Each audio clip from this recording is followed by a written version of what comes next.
السلام عليكم. رحل شيكابالا وجاء شيكو بانزا المهاجم الأنجولي الجديد لنادي الزمالك. ايه القصة وايه الحوار؟ في البداية اهلا بكم في قناة تحليلاتكم. ادعمونا بالاشتراك في القناة، فعلوا اشعارات الكل علشان يوصلكم كل جديد. طبعا يا جماعة سمعنا النهاردة على خبر اللي هو المهاجم الأنجولي الجديد لنادي الزمالك وصل الى القاهرة من اجل طبعا اجراء الكشف الطبي والتوقيع رسميا لنادي الزمالك، عشان دي تكون الصفقة الأولى والصفقة الجديدة طبعا والمهاجم الجديد طبعا وأول صفقات طبعا جون إدوارد مع نادي الزمالك بعد تعليمات المدير الفني طبعا لنادي الزمالك فيريرا. خلينا أقول لكم طبعا المهاجم الأنجولي ده يا جماعة عنده 26 سنة، جاي من نادي اسمه استريلا أمادورا البرتغالي، يعني من الدوري البرتغالي. رأسا إليكم ل100 عقبة. طبعا واحد يقول لي واحد جاي من أوروبا هيلعب في الزمالك هيبقى كويس، أقول لك خد التقيلة. اللاعب ده جاي ماضي مع الزمالك 4 مواسم. عارفين الزمالك دافع كام؟ دافع 800 ألف دولار، يعني الموسم وجع عليه مثلا ب200 ألف دولار، يعني لاعب متواضع جدا. طب خد التقيلة أتقل من التقيلة اللي هي إيه بقى؟ اللاعب ده سجله التهديفي مع نادي تريلا طبعا أمادورا البرتغالي، لعب الموسم اللي فات 13 مباراة موسم 2024-2025، سجل فيهم كم هدف؟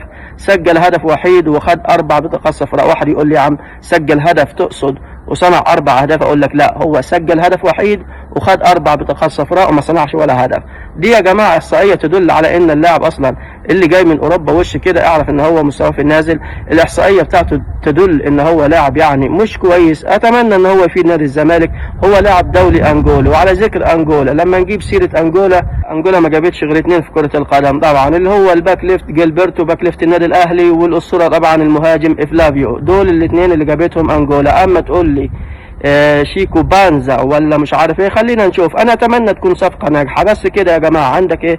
الف ب صفقات. واحد جاي لك من اوروبا اعرف ان هو ايه مستواه نازل. لا لما كده اتخلى عنه فريق استريلا امادورا البرتغال. لو هو لاعب في القمه دي حاجه اركنها على جنب. الحاجه الثانيه زي ما قلت لكم الاحصائيه بتاعته يا جماعه، لعب 13 مباراه. انت مهاجم جناح مهاجم، هو جناح مهاجم يا جماعه، المركز بتاعه جناح مهاجم.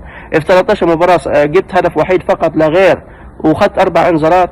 يعني حتى ما جبتش هدف مثلا وصنعت 3 أهداف او 4 أهداف. انت يعني مثلا المساهمه التهديفيه بتاعتك 5-6 أهداف في 13 مباراه، فدي نسبه ضعيفه جدا. انا اتمنى ان هو ينجح مع نادي الزمالك. الحاجه الثالثه ايضا الف ب يعني معطيات بتاعت الصفقات، ان هو لاعب عنده 26 سنه، يكاد كمان 27 لان هو مواليد اغسطس تقريبا، اغسطس او سبتمبر طبعا 1998. فده يا جماعه كل ما يخص طبعا الصفقه الجديده والمهاجم الجديد، مهاجم نادي الزمالك الجديد الانجولي شيكو بانزا. نتمنى طبعا على ذكر شيكو طبعا رحل شيكابالا وجاء شيكو بانزا، نتمنى ان هو يكون موفق طبعا مع نادي الزمالك. واحد يقول لي رحل فين شيكابالا؟ اقول له يا عم اعتزل، راجل اسطوره وراجل محترم، واعتزل بعد ما عمل تاريخ مع نادي الزمالك. المهم ده كل ما يخص الصفقة والمهاجم الجديد.